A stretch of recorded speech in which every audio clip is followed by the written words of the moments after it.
اللہ تعالیٰ نے انسانوں کو انسانوں کے ساتھ مل کر رہنے کا فرمایا ہے۔ انسان معاشرتی طور پر ایک دوسرے کے ساتھ مل جل کے رہتا ہے، تو جب انسان انسانوں کے ساتھ مل کے رہتے ہیں تو پھر انسانوں کے ایک دوسرے کے ساتھ محسن اور احسان مند کے رشتے بھی ہوتے ہیں۔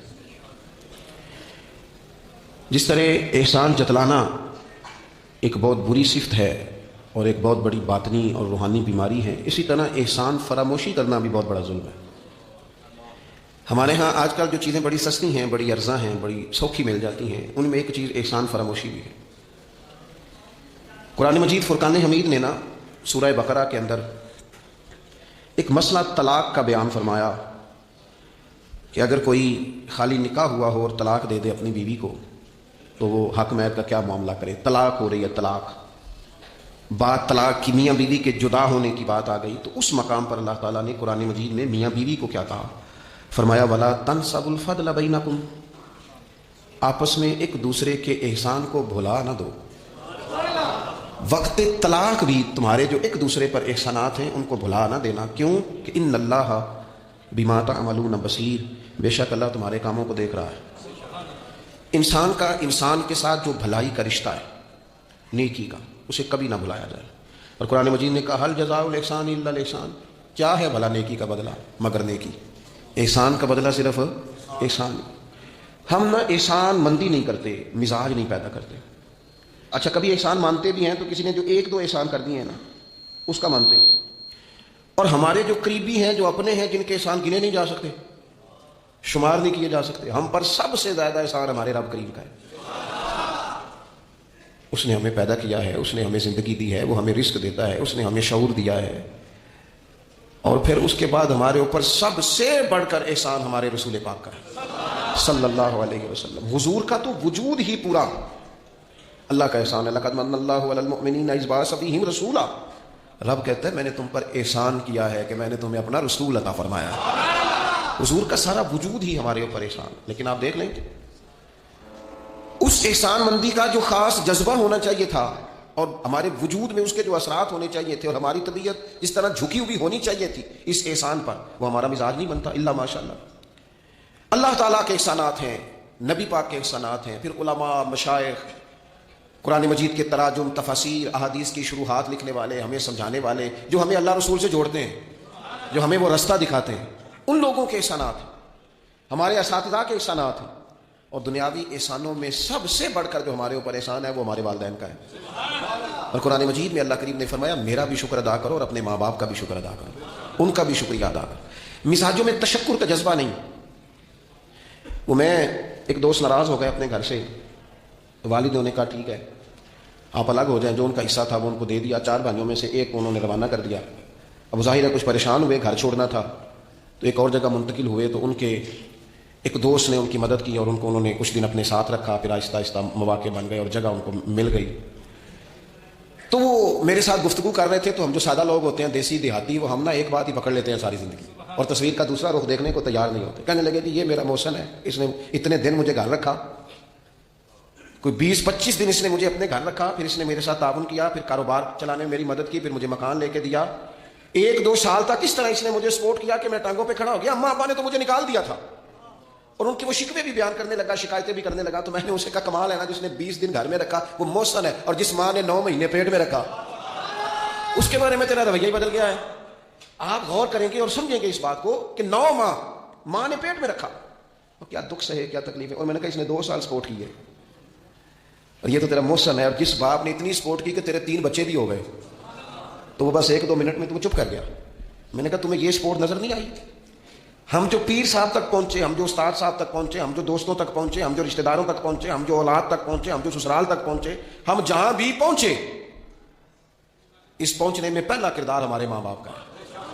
یہ پہلی درسگاہ ہے۔ میرے والد صاحب اپنا نام نہیں لکھنا جانتے تھے، میری اماں اپنا نام نہیں لکھ سکتی تھی، لیکن میں اپنے دوستوں سے کہتا ہوں کبھی مجھے موقع ملے تو 2 جلدوں میں کتاب لکھوں گا اپنے ماں باپ۔ میری والدہ کے بارے میں کوئی مجھ سے پوچھے کہ آپ کی اماں کیا ہے، تو میں کہوں گا میری اماں میرے لیے یونیورسٹی ہے، میری اماں میرے لیے اتھارٹی ہے، اس لیے کہ اس گود کے اندر بیٹھ کے جو سیکھا ہے وہ کہیں اور سیکھنے کو نہیں ملا۔ میرے والد صاحب میرے لیے اسکول آف تھاٹ ہے، میری سوچوں پر پہلا اثر ان کا ہے۔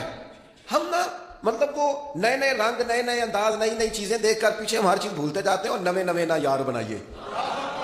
میں نہیں جی اگوں آخنا، اس لیے کہ میرا میاں صاحب سے یہ شکوہ ہے کہ تسی کمینہ ہی آگ چھڑیا، یہ تو ثقیل لفظ ہے، صوفیاء ثقیل جملے استعمال نہیں کرتے، تو ثقیل ہے لفظ، یعنی آج کل بھی کسی کو کمینہ کہنا بڑا مشکل کام ہے نا، بندہ نالائق کہہ دے، بیوقوف کہہ دے، تھوڑا سا نا لفظ قابو میں، لیکن کمینہ کہنا، لیکن میاں صاحب کہتے ہیں نویں نویں نہ یار بنائیے ایمی وانگ، او بھائی تھوڑا سا نا اپنے ماں باپ کے لیے بازو بچھے ہوئے ہو، محبت ہوئی ہو، او یار میرے رسول پاک کریم محبوب علیہ السلام معصوم آمنہ صلی اللہ تعالی علیہ وسلم، نبی پاک علیہ السلام نے نا فرمایا جس نے لوگوں کا شکریہ ادا نہیں نہ کیا اس نے اللہ کا بھی کوئی نہیں کیا۔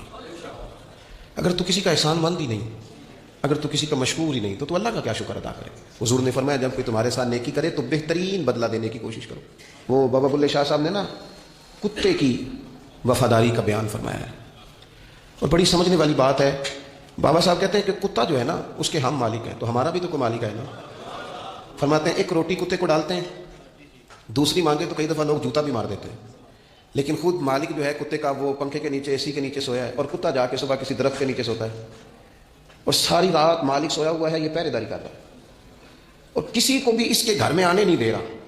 کہتے ہیں تو کتے کا مالک ہے تو تیرا بھی تو کوئی مالک ہے نا، تو راتی جاگے تے شیخ صداویں، راتی تے جاگ دے کتے پیتھوں اتے، مالک دا در مول نہ چھڑ دے۔ وہ 4 سال بیماری آ جائے تو لوگ معاذ اللہ اللہ کے شکوے کرتے ہیں، اور تو جوتے مارتا ہے تو تیرا جانور تیرے گھر سے جانے کو تیار، لوگ بوری میں ڈال کے بند کر کے چھوڑ آتے ہیں، اسے پتہ ہے مالک چھوڑ گیا ہے، لیکن گھر آنے سے پہلے بلی پھر آ جاتی ہے۔ راتی جاگے تو شیخ صداویں، راتی جاگ دے کتے تیتھوں اتے، مالک دا در مول نہ چھڑ دے، پاویں مارو 100 جتے، ایک برکی دا قدر پچھانن، پاویں مالک ہو من ستے، اے تیتھوں اتے رکھا سکھا کھا، دنے جا رکھاں وچ ستے، تیتھوں اتے اٹھ بلیا چل یار منا لے نہیں تے پھر بازی لے گئے نہیں کتے، اٹھ بلیا چل یار منا لے نہیں تے بازی لے گئے، جنہاں تناں وچ عشق نہ رچیا کتے ہونا تھی چنگے۔ اور دیکھو نا مالک دے کر راکھی کر دے صابر بھوکے ننگے، اپنی زندگی میں کچھ مزاج شکر والا۔ نبی پاک علیہ السلام نے فرمایا جو تم سے نیکی کرے اسے اچھا بدلہ دینے کی کوشش کرو، اور حضور فرمانے لگے اگر بدلہ دینے کی طاقت نہ ہو تو پھر اس کے لیے دعا کرو، اور اتنی کرو اتنی کرو اتنی کرو محسن کے لیے دعا کہ تمہیں یوں لگے کہ تم نے حق ادا کر دیا ہے، پھر اس کے لیے دعا کرو، اپنے محسنوں کا شکریہ۔ اور یارو میرے نبی پر کوئی احسان نہیں کر سکتا، لیکن میرے رسول پاک صلی اللہ علیہ وسلم سے جس نے تھوڑی سی بھی محبت کی نا، مدینے والے لینے گئے میرے نبی پاک کو ہجرت سے پہلے، تو حضور کے چچا حضرت عباس رضی اللہ تعالیٰ عنہ حالانکہ ابھی کلمہ نہیں پڑھتے تھے، وہ کہنے لگے مدینے سے لینے آنے والوں، نبی پاک یہاں بڑے معزز ہیں، ان کا بڑا اعزاز ہے، اگر تم محبوب کی حفاظت کر سکتے ہو تو پھر لے کے جانا۔ تو اہل مدینہ نے کہا کہ آپ ایک دفعہ بھیجیں تو صحیح، ہم تو اپنے اہل خانہ سے بڑھ کر حفاظت کریں گے۔ یہ باتیں ہو رہی ہیں، ایک انصاری تھے حضرت ابو الحیثم، اٹھ کے نا حضور کے قریب گئے، کہنے لگے یا رسول اللہ ایک بات کر لوں؟ حضور نے فرمایا کر لو۔ عرض کی حضور ہمارے جن جن سے بھی تعلقات ہیں ہم سب سے بگاڑ لیں گے، حضور ہم صرف اور صرف آپ کی غلامی کریں گے، لیکن ایک ہلکا سا ڈر ہے، اگر اجازت ہو تو عرض کر لوں؟ حضور نے فرمایا کرو۔ عرض کرنے لگے یا رسول اللہ کل کو اگر آپ کو غلبہ ملے اور اللہ کے فضل سے ملے گا تو پھر ایسا نہ ہو کہ آپ اپنی قوم کی طرف لوٹ آئیں تو پھر ہم سے یہ فراق یہ بچھوڑا سا نہیں جائے گا، حضور پھر آپ واپس تو نہیں آئیں گے۔ تو حضور نے ان کی بات سنی تو حضور مسکرا پڑے، فرمایا مدینے والوں سنو، کبھی نہ بھولنا میں تم میں سے ہوں اور تم مجھ میں سے ہو، چھوڑ کے کیوں؟ ہمارے ایک بزرگ سے کسی نے کہا تھا وہ تم لوگ مدینے زیادہ رہتے ہو، حالانکہ نبی پاک نے تو مکے میں زیادہ وقت گزارا ہے، 63 سالہ عمر مبارک میں سے 53 سال مکے میں گزارے، مدینہ طیبہ میں تو صرف 10 سال گزارے اور تم ہر وقت مدینہ کرتے ہو۔ وہ کہنے لگے جا کے اپنا کیلکولیٹر ٹھیک کر، تیرا یہ فلسفہ بھی ٹھیک نہیں، نبی پاک نے مکے میں 53 سال گزارے ہیں اور مدینے میں قیامت تک کے لیے ڈیرا لگایا ہے، جا کے کیلکولیشن ٹھیک کر۔ حضور نے فرمایا رہنا بھی یہاں ہے، دفن بھی یہاں ہونا ہے، قیامت میں اٹھوں گا تو میری قبر بھی مدینے سے کھلے گی۔ مدینے والوں نے نا ایک دفعہ پھر ایک موقع آیا، مکہ فتح ہو گیا، تو فتح مکہ کے بعد نا ایک جنگ تھی، اس جنگ میں نا کچھ مال غنیمت آیا، تو نبی پاک علیہ السلام نے وہ مال غنیمت، یہ ایک مؤلفۃ القلوب قرآن پاک کی اصطلاح ہے، تالیف قلب کے لیے مال دینا۔ تو مکے کے لوگ مسلمان زیادہ ہوئے تھے نئے ہوئے تھے، حضور نے مال زیادہ دیا، صحیح حدیث میں موجود ہے، زیادہ مال ذرا محبوب نے ان لوگوں کو دیا۔ تو ایک دو نوجوان انصار مدینہ میں سے کہنے لگے ابھی تو ہماری تلواروں سے اہل قریش کا خون ٹپک رہا ہے اور مال انہیں زیادہ مل گیا۔ حضور نے خیمے میں اہل مدینہ کو جمع فرمایا تم نے یہ بات کی ہے؟ سچ بولنے والے لوگ تھے، عرض کی حضور ایک دو جوانوں کے منہ سے نکلی ہے۔ تو نبی پاک علیہ السلام نے فرمایا تم یہ کہہ سکتے ہو کہ یا رسول اللہ ان لوگوں نے تو آپ کو تکلیف دی تھی، ہم نے غلامی کی تھی، تم اگر کہو تو تم سچے ہو اس بات میں کہ یا رسول اللہ انہوں نے تو آپ کو نکلنے پہ مجبور کیا، ہم تھے جنہوں نے بازو کھول کے کہو تم یہ بات۔ تڑپ گئے اہل مدینہ، عرض کی حضور نہیں، ہم تو اندھیروں میں تھے، آپ کی برکت سے اللہ نے ہدایت کا نور عطا کیا۔ یا رسول اللہ صلی اللہ تعالیٰ علیہ وسلم، آپ کے ذریعے اللہ نے ہمیں اپنی پہچان عطا کی، قرآن عطا فرمایا، یہ ساری نعمتیں آپ کے صدقے ملی۔ پتہ ہے حضور نے اہل مدینہ کی وفاؤں کا کس طرح ذکر فرمایا؟ فرمایا مدینے والوں، اگر ہجرت کا موقع نہ ہوتا، رب نے ہجرت نہ رکھی ہوتی تو میں تو انصار مدینہ میں سے ہوتا۔ اور حضور فرمانے لگے اگر لوگ چلیں مختلف وادیوں میں تو مدینے والوں جس وادی میں تم چلو گے میں بھی اسی وادی میں چلوں گا۔ اور حضور نے فرمایا میرے مدینے والوں سے، انصار مدینہ سے صرف مومن ہی محبت کرے گا، اور ان سے جو بغض رکھے گا وہ منافق ہوگا، کیونکہ ان کی وفاؤں کا صلہ ہے کہ رسول پاک نے انہیں عزتیں عطا فرمائی۔ تھوڑا سا اپنی زندگی میں احسان مندی کا مزاج، ہمارے ہاں نا خود غرضی کو باقاعدہ رواج دیا گیا، اور بڑے بڑے غلط جملے جو اخلاقاً اپنی زبان سے ادا بھی نہیں کیے جا سکتے، میں تو جی کام نکالنے کے لیے کسی کو بھی باپ بنا لیتا، معاذ اللہ۔ مسلمان تو اس طرح کی بات نہیں کر سکتا۔ یہ خود غرضی، یہ لالچ، یہ وقتی طور پر کسی شخص کو استعمال کرنا، ٹیشو پیپر بنانا، یہ اہل ایمان کا تو طریقہ ہی نہیں۔ وہ تو یاد رکھتے ہیں ہر ایک کا احسان، وہ تو کسی نے محبت کی ہو تو اس کا خیال رکھتے ہیں، وہ تو ان چیزوں کو سمجھ۔ حضرت جعفر طیار نے کہاں شہادت دی تھی؟ جنگ موطا میں، اور حق تھا اہل ایمان کا کہ وہ شہادت پیش کرتے، لیکن دین کے لیے گئے نا، حضور علیہ الصلوۃ والسلام کے فرمان پر گئے تو محبوب نے ان چیزوں کو یاد رکھا۔ جب ان کی شہادت کی خبر آئی تو حضور خود حضرت جعفر طیار کے گھر گئے، ان کے بچوں کو سینے سے لگایا، 3 دن تک حضور کے گھر سے کھانا پک کے آتا رہا۔ اور حضرت جعفر طیار کے بیٹے کہتے ہیں میرے لیے نبی پاک نے دعا کی تھی برکت کی، تو فرماتے ہیں زندگی میں کوئی ایسا سودا مجھے ملا ہی نہیں جس میں اللہ نے ڈھیروں نفع نہ عطا فرمایا ہو۔ لیکن ان کی اہلیہ حضرت جعفر طیار کی گھر والی رو پڑی، عرض کی یا رسول اللہ صلی اللہ تعالی علیہ وسلم اب میرے بچوں کا کیا بنے گا؟ والد کا سایہ اٹھ گیا، لیکن اسلام کسی کا حق نہیں رکھتا۔ کوئی مخلص ہو کر دین کے ساتھ چلے اور پھر اس شخص کا حق رکھا جائے، اس کی قدردانی نہ ہو، اس کو نوازا نہ جائے۔ من عمل صالحا من ذکر او انثى وهو مؤمن فلنحيينه حیاتا طیبہ، اللہ فرماتے ہیں جو بھی ایمان لانے کے بعد نیک اعمال کرے، چاہے مرد ہو چاہے عورت ہو مومن، فلنحيينه حیاتا طیبہ، ہم اسے پاکیزہ زندگی عطا فرمائیں گے، اسے اعزازات سے نوازا جائے گا، حیات طیبہ ملے۔ حضرت جعفر طیار رضی اللہ تعالیٰ عنہ کی اہلیہ اور میرے بچوں کا کیا بنے گا؟ والد چلا گیا، بڑے مسائل ہوتے ہیں زندگی میں، ہم نے دیکھا ہے والد کے جانے کے بعد کس طرح کی آزمائشوں سے لوگوں کو گزرنا پڑتا ہے۔ شروع میں لوگ آ کے کہتے ہیں ہم تمہارے ساتھ ہیں، پھر لوگ کہتے ہیں کوئی ایسے تو نہیں نا ابا چلا گیا، بڑا کچھ دے کے گیا ہوگا، اور پھر یہ نکمے کیوں ہیں، یہ کام کیوں نہیں کرتے، پھر وہی لہجے تھوڑے ہی عرصے کے بعد تبدیل ہو جاتے ہیں، انداز بدل جاتا ہے۔ لیکن جناب جعفر طیار کی اہلیہ جب رو رہی تھی، آنسو بہا رہی تھی، تو میرے محبوب نے بھی ایک وعدہ کیا۔ حضور نے کہا اگر ان کے باپ نے دین کے ساتھ نیکی کی ہے، خدمات پیش کی ہیں، تو پھر اسلام کسی کا حق تھوڑی رکھتا ہے۔ نبی کریم صلی اللہ تعالیٰ علیہ وآلہ وسلم نے فرمایا تو پریشان نہ ہو، انا ولیہم فی الدنیا والآخرہ، فرمایا میں دنیا میں بھی ان کا وارث بنوں گا، میں قیامت میں بھی ان کا وارث بنوں گا، میں والی ہوں، میں سرپرست ہوں ان کا دنیا اور آخرت میں۔ میرے دوستو اپنے مزاجوں میں تھوڑا سا نہ پلٹ کے دیکھا جائے، محسنین پر غور کیا جائے، کتنے لوگ تھے انہوں نے ہمیں سہارا دیا، کتنے لوگ تھے زندگی کے موڑ پر کس طرح کر کے انہوں نے ہمارے ساتھ شفقتیں کی۔ میں نے تو کالج میں دیکھا ہے کہ جن کو بالکل دنیا دار نوجوان کہا جاتا ہے اور کوئی دینی تعارف اور دینی وفاداری نہیں رکھتے، وہ بھی ایک دوسرے کی فیسیں دے رہے ہوتے ہیں، وہ بھی ایک دوسرے کو کہہ رہے ہوتے ہیں چل یار سیر پہ جانا ہے چلتے ہیں، لیکن کسی کی نیکی کو یاد بھی تو رکھا جائے۔ حالات بدلتے ہی عنوان بھی بدل جائے، تھوڑی سی تبدیلی آتے ہی انسان کا مزاج بھی بدل جائے۔ یہ احسان مندی کا نہ ہونا، اور اگر کبھی ہونا بھی تو وہ جذباتی قسم کی، جیسا میں نے کہا کہ 1-2 احسان کسی نے کیا وہ تو یاد رکھ لیا گیا۔ دوسری شادی کرنا بالکل جائز ہے، کوئی اس میں 2 رائے نہیں، اگر کوئی حق ادا کر سکتا ہے تو کرے، لیکن نبی پاک علیہ السلام نے سیدہ خدیجہ الکبریٰ کی موجودگی میں دوسرا نکاح نہیں کیا۔ حالانکہ حضرت بریلوی رحمۃ اللہ علیہ حج کے لیے تشریف لے گئے تو وہاں جتنے علماء اس وقت موجود تھے وہ سارے آ کے بیٹھ گئے، حضور ہمیں حدیث پاک پڑھا دیں، ہمیں تفسیر کے اسباق پڑھا دیں، ہم شاگرد بننا چاہتے ہیں، اسناد لے رہے ہیں۔ اب اس زمانے میں لوگ 6 ماہ، سال اس سے بھی زیادہ حرم شریف میں رہتے تھے، تو وہاں کچھ لوگوں نے کہا حضور اتنا عرصہ آپ کو یہاں رکنا ہے تو آپ یہاں نکاح کر لیں۔ فرمانے لگے دوسری شادی جائز بھی ہے اور میں اس کی طاقت بھی رکھتا ہوں، لیکن اعلیٰ حضرت فرمانے لگے میری اہلیہ نے نا تکلیفوں میں میرا ساتھ دیا ہے، میں اسے وقت نہیں دے پایا، دین کے کام میں لگا رہا، لیکن اس خاتون نے بڑی نیک نامی کے ساتھ میرے ساتھ زندگی بتائی ہے۔ یہ اعلیٰ حضرت کے لفظ ہے۔ فرمانے لگے میں طاقت بھی رکھتا ہوں، شریعت کی اجازت بھی رکھتا ہوں، لیکن میں دوسری شادی اس لیے نہیں کروں گا کہ میری بیوی کو تکلیف ہوگی۔ لیکن یہاں جناب حالات بدلے نہیں تو عنوان بدلا نہیں۔ میں نے کہا ہے کہ ناجائز نہیں کہہ رہا میں اس کو کسی مقام پر بھی، لیکن کچھ چیزیں ایسی ہیں جس کو آگے بڑھ کر ہم سیرت اور سوانے سے لے سکتے ہیں۔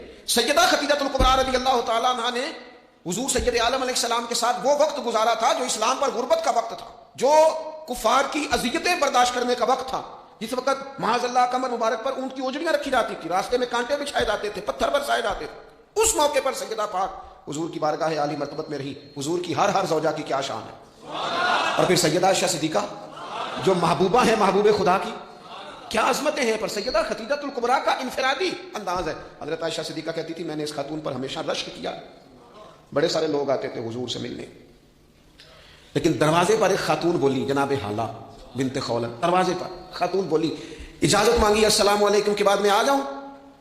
تو سیدہ عائشہ صدیقہ فرماتی ہے محبوب نے جھٹ سے چہرہ مبارک اٹھایا، فرمایا یہ تو حالہ کی آواز ہے، یہ تو خدیجہ کی بہن ہے، یہ دیکھو کتنی آواز ملتی ہے، تو خدیجہ کی بہن ہے، حالہ کی، جلدی سے بلاؤ۔ کہتے وہ آ گئی، بیٹھی، چلی گئی۔ میں نے عرض کی حضور اللہ تعالیٰ نے آپ کو بڑی بہتر ازواج دی ہیں، پر اس خاتون کا بڑا ذکر کرتے ہیں۔ تو سیدہ کہتی ہیں دیکھتے دیکھتے ہی حضور کے آنسو چھلکے، دیکھتے دیکھتے ہی رخساروں سے وہ نور بری لڑی مبارک داڑھی کے قریب آنے لگی۔ محبوب فرمانے لگے جب لوگوں نے میرا حوصلہ توڑا تو عائشہ خدیجہ نے مجھے حوصلہ دیا، کہا لوگوں نے میرا انکار کیا، وہ مجھ پر ایمان لائیں، لوگوں نے مجھے جھٹلایا، انہوں نے میری تصدیق کی، اور پھر کہا اللہ نے مجھے جو اولاد دی وہ بھی خدیجہ الکبریٰ کے بدن سے دی۔ وَلَا تَنْسَبُوا الْفَضْلَ بَيْنَكُمْ، آپس میں ایک دوسرے کے احسان بھلا نہ دو۔ وہ جس نے ایک موقع پر جب تم قرض میں الجھ گئے تھے تمہارے ساتھ نیکی کی ہے، وہ تمہیں ساری زندگی یاد رہی، اور جن بھائیوں نے، جس اہلیہ نے، جن دوستوں نے، ماں باپ نے، قریبی عزیزوں نے زندگی تمہارے نام کر دی، وہ تمہیں بھول گیا ایک منٹ میں۔ اپنی زندگی احسان مندی والی ہو، اس میں حضرت ابوبکر صدیق رضی اللہ تعالیٰ عنہ نے بڑا کریم محبوب کا ساتھ دیا۔ ایک موقع پہ نہیں، درجنوں مواقع پر حضور نے فرمایا میں نے سب کی نیکیوں کے بدلے دے دیے، ابو بکر کا بازو تھام کے لے جاؤں گا، رب ہی اسے اجر عطا کرے گا۔ حضرت صدیق اکبر رضی اللہ تعالیٰ عنہ کی ان باتوں کو میرے کریم نے ہمیشہ، بلکہ حضرت عمر کہتے ہیں میری اور جناب صدیق اکبر کی کسی بات میں شطرنجی ہو گئی، اور جناب صدیق حضور کے پاس چلے گئے اور جا کر کے عرض کیا کہ یا رسول اللہ صلی اللہ تعالیٰ علیہ وآلہ وسلم یہ معاملہ ہو گیا ہے۔ حضرت سیدنا ابو بکر صدیق کی بات سن کے حضور خاموش ہو گئے۔ حضرت صدیق نے عرض کی حضور میں نے کہا بھی تھا، عرض بھی کی تھی، لیکن عمر فاروق مانے نہیں، یہ اگر کوئی بھائی معذرت کرے تو اس کی قبول کر لینی چاہیے۔ ہمارے ہاں نا احساس ہونے پر منتیں کرتے دیکھے ہیں میں نے بھائی، اپنے بچوں سمیت آ کے بیٹھے دیکھے، اور چریال غلطی ہو گئی تھی، وہ بندہ جس کی روزانہ لاکھوں غلطیاں رب معاف کرتا ہے، وہ کسی کی ایک خطا بھی معاف کرنے کو تیار نہیں ہے۔ شادی کا موقع ہے، منانے کے لیے جا رہے ہیں رشتہ دار، کہتے ہیں آج تو ٹائم آیا ناراض ہونے کا، اور تیار ہی نہیں ہے، راضی نہیں ہوتے۔ یہ حدیث یاد رکھ لینا، نبی پاک علیہ الصلوۃ والسلام نے فرمایا جس کا بھائی اس کے پاس معذرت لایا، معافی مانگنے آیا، اس نے معاف نہ کیا، محبوب فرماتے میرے حوض کوثر پہ نہ آئے، یہاں نہ آئے۔ تیرا بھائی ہاں کوئی عقیدے کا مسئلہ تھا، کوئی شرعی معاملہ تھا تو بات اور تھی، ذات کے لیے بت بنا کے رکھے ساری زندگی، اور معافی دینے کو ہم تیار نہ ہوئے، احساس ہی نہیں پیدا کیا کہ وہ جو آ گیا ہے وہ تو اب آ گیا، اب ہمیں درگزر کا حکم تھا۔ حضرت ابوبکر صدیق رضی اللہ تعالیٰ عنہ نے معذرت چاہی، لیکن جناب عمر کے مزاج میں جلال تھا، وہ ناراض ہیں۔ حضرت صدیق حضور کی بارگاہ میں حاضر ہو گئے، سارا مدعا عرض کر دیا۔ حضرت عمر کہتے ہیں میں پیچھے گیا، اور جب میں گیا تو میں حال سارا سمجھ گیا۔ کہتے ہیں جب نبی پاک کی بارگاہ میں گیا تو جو حضور کے جملے تھے وہ جناب صدیق اکبر کی عظمت کو کہاں سے کہاں لے گئے۔ محبوب فرمانے لگے عمر کیا تم میری خاطر ابوبکر کو چھوڑ نہیں سکتے تھے؟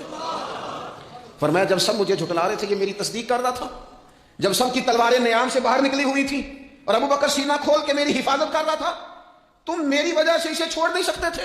احسان کسی کا تو یاد رکھا جائے، اور جو لوگ احسان مند تھے، حضرت شیخ سعدی رحمۃ اللہ تعالیٰ علیہ فرماتے میں نے دیکھا ایک شخص کے پیچھے پیچھے ہرن چل رہا تھا، وہ ذرا میرے قریب آیا تو میں نے اسے آ کے کہا کہ یہ ہرن تو بندہ دیکھ کے بھاگ جاتا ہے، تیرے پیچھے کیسے چل رہا ہے؟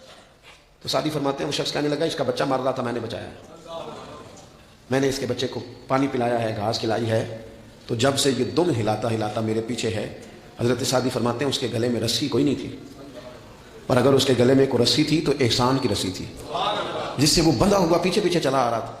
کوئی تو ایسی رسی، یہاں تو بھائی اتنا عجیب معاملہ ہو گیا ہے۔ ہمارے ایک بہت بڑے بزرگ عالم ہیں تو ایک دن فرما رہے تھے یار حد ہو گئی ہے، جن کو پڑھایا تھا لکھایا تھا وہ مقابلے میں آ کے بیٹھ گئے، ہم نے شاگرد بنائے تھے کہ دشمن تیار کیے تھے۔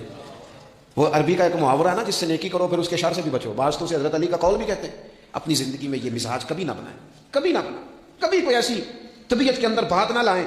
لوگ مختلف لوگوں کے بارے میں نام لے کے ٹھٹھا کرتے ہیں معاذ اللہ، اور بڑی بڑی باتیں سناتے ہیں۔ ایک خان صاحب سے میری ملاقات ہوئی کچھ عرصہ پہلے، تو ایک انتہائی غریب آدمی کے گھر میں میں نے انہیں ڈیوٹی کرتے دیکھا، تو میں نے کہا یہاں ڈیوٹی کرتے؟ کہنے لگے یہ ہمارے صاحب بڑے امیر ہوتے تھے، غریب ہو گئے، سب چھوڑ گئے، حالات کا تغیر بدلا۔ تو میں نے کہا آپ کو نہیں چھوڑ کے گئے؟ کہنے لگے کیا کروں مجبوری ہے، نمک کھا رہا ہوں، ان کے گھر کا نمک کھایا ہے، اب حالات کے تغیر اصلہ نال جنے کی کریے، وہ نسلاں تاک نہیں بھول دے۔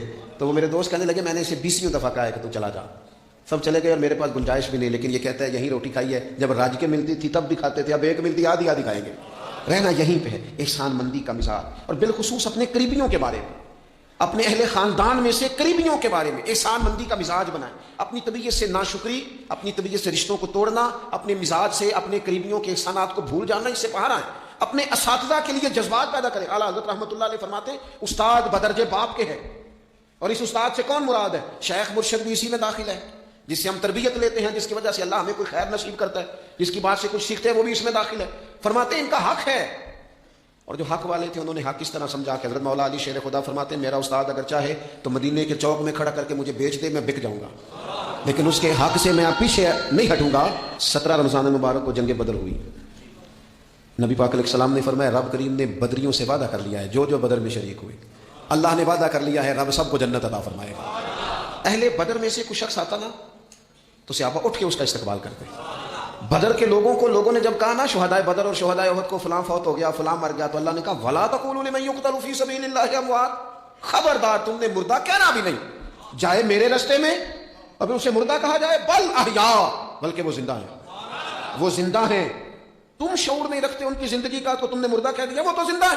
میرے دوست جتنے بھی لوگ اسلام میں، حضرت عمر فاروق کہتے ہیں میں حضرت صدیق اکبر کے پاس بیٹھا تھا تو ایک خاتون آ گئی دربار خلافت میں کسی کام سے، تو حضرت سیدنا ابو بکر صدیق نے اپنے کندھوں سے چادر اتاری، اس چادر کو زمین پہ بچھایا، اس بیٹی کو، اس خاتون کو اپنی چادر پہ بٹھایا. تو حضرت سیدنا عمر کہتے ہیں میں نے کہا اللہ نے آپ کو اتنی شانوں سے نوازا ہے، انبیاء کے بعد آپ سب سے افضل ہیں، اور آپ اپنی چادر کس کے لیے بچھا رہے ہیں؟ کون ہے آخر یہ خاتون؟ تو حضرت ابو بکر صدیق فرمانے لگے حضرت سعد بن ربیع رضی اللہ تعالیٰ عنہ نے میدان احد میں حضور کے قدموں میں جان قربان کی تھی. میں نے کہا ہاں. کہنے لگے یہ اسی سعد بن ربیع کی بیٹی ہے، یہ آج آئی ہے. اور ہمارے ملک میں کیا ہوا؟ کبھی پلٹ کے دیکھنا شہداء کے خاندان کس کیفیت میں، کبھی پلٹ کے دیکھنا سرحدوں پہ جان دینے والوں کے بچوں کی کیفیت کیا ہے. کبھی کسی تقریب میں بلا لیا جاتا ہے، 2 جملے کہہ دیے جاتے ہیں، کوئی ایک آدھ میڈل بھی دے دیا جاتا ہے، لیکن کبھی پلٹ کے دیکھنا ان کی کیفیات کیا ہیں. ان کا خیال رکھا، ان چیزوں کو غور کیا گیا. کسی نے اگر کسی مقام پہ کوئی نیکی کی تو اس نیکی کا اعزاز رکھا گیا. میں نے تو اپنی زندگی میں دیکھا ہے، بڑا چھوٹا آدمی ہوں کہ میں نے دیکھا ہے دین کا کام آپ تھوڑا کرتے ہیں، رب آپ کو اجر اتنا عطا کرتا ہے، اتنا عطا کرتا ہے کہ انسان شرمندگی میں پانی پانی ہوتا جاتا ہے کہ یہ تو بالکل میری اوقات ہی نہیں تھی، یہ تو کیفیات ہی نہیں تھی. یہ اس مسجد کے نقشے کی جب بات چل رہی تھی تو نقشہ منظور کرنے والوں میں سے ایک صاحب نے مجھے کہا اتنی بڑی مسجد بنا رہے ہیں تو وہاں تو آبادی کوئی نہیں، تو اتنی بڑی مسجد بنا رہے ہیں تو لوگ کہاں سے آئیں گے؟ تو میں نے کہا ہمیں تو پہلے بھی نہیں پتا کہاں سے آتے ہیں. وہ کہنے لگے نہیں پھر بھی کوئی اندازہ تو ہو. میں نے کہا کہ میں پہلے مسلمان پر ویسے ہی اعتبار کرنا چاہیے، تو میں تو ویسے ہی پگڑی داڑھی والا ہوں، سچ بتاتا ہوں مجھے نہیں پتا کہاں سے آئیں گے، پر امید ہے کہ آ جائیں گے. اب جو آ رہے ہیں وہ مجھے صرف ایک ہی بات کہہ رہے ہیں تمہاری جگہ تھوڑی ہے، جگہ ذرا بدالو. میں نے کہا ذرا ٹھہر جاؤ، جو چیزیں ہو رہی ہیں ان کو ذرا مینیج کر لیں. دیکھو اللہ تبارک و تعالیٰ، اللہ کا رسول، دین کسی کا قرض نہیں رکھتا. ہمارے مخلص ہونے میں دیر ہوتی ہے، ہم جلدی شکوہ کرتے ہیں اپنی زبان پہ، اللہ تعالیٰ ہمیں معاف فرمائے.